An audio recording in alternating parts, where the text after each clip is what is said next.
नमस्कार, मैं हूं आपके साथ नम्रता शर्मा। कोरोना का कहर लगातार जारी है।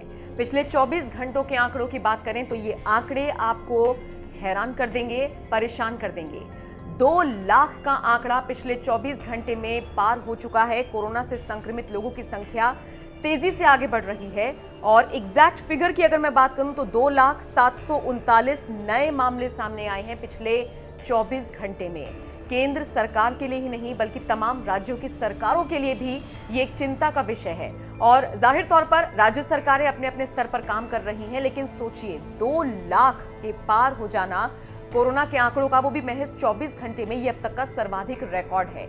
जैसे ही बीते दिन ये खबर आई थी कि 1.5 लाख से भी मामले क्रॉस हो गए हैं, उसी वक्त कई राज्यों की सरकारों ने ऐलान कर दिया था। दिल्ली में भी वीकेंड कर्फ्यू का ऐलान कर दिया गया है, लेकिन इन सब के बीच अब तो 2 लाख के पार हो गए हैं। लॉकडाउन किसी राज्य में नहीं लगाया गया है, लेकिन हाँ, कई जिलों में लगाया गया है। नाइट कर्फ्यू का ऐलान किया गया है, धारा 144 लागू की गई है और इसके अलावा पाबंदियां लगाई गई हैं। पाबंदियां इसको नाम दिया जा रहा है, लॉकडाउन का नाम देकर लोगों को डराया नहीं जा रहा है। लेकिन इन सब के बीच फिर हम आपसे एक बार अपील करेंगे कि सावधानी बरतें, बेवजह घर से बाहर ना निकले, बिल्कुल ना निकले। अगर आप ये सोच रहे हैं कि कोरोना आपको नहीं होगा तो आप गलत हैं, क्योंकि हर आमो खास इसकी जद में आ रहा है।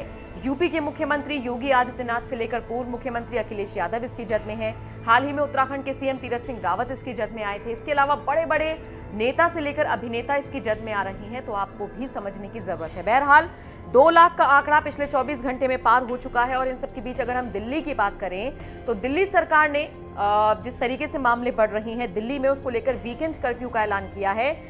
सीएम केजरीवाल ने तमाम पब्लिक प्लेसेस को बंद करने के साथ साथ कई ऐलान किए गए हैं, जिसके बारे में हमने आपको विस्तार से बताया था। दूसरी तरफ महाराष्ट्र की बात करें तो महाराष्ट्र में धारा 144 लागू की गई है 15 दिन के लिए और इसके अलावा कई जिलों में नाइट कर्फ्यू के साथ साथ कहीं कहीं पर लॉकडाउन का ऐलान भी किया गया है।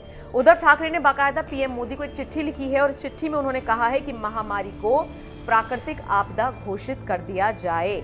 इसके अलावा उत्तराखंड सरकार ने भी नई गाइडलाइंस जारी की हैं, जिसके तहत कोचिंग संस्थान, स्विमिंग पूल, स्पा बंद किए गए हैं। सिनेमा हॉल्स, रेस्टोरेंट और जिम 50% क्षमता के साथ संचालित होंगे।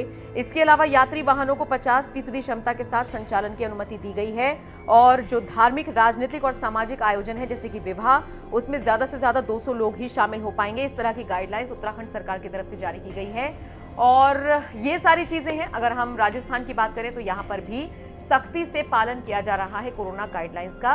तो राज्य सरकारें अपने स्तर पर काम कर रही हैं, लेकिन लोगों को भी समझना होगा कि पिछले 24 घंटे में 2 लाख का आंकड़ा पार हो गया है। ये कितना गंभीर विषय है, ये आपको समझने की जरूरत है।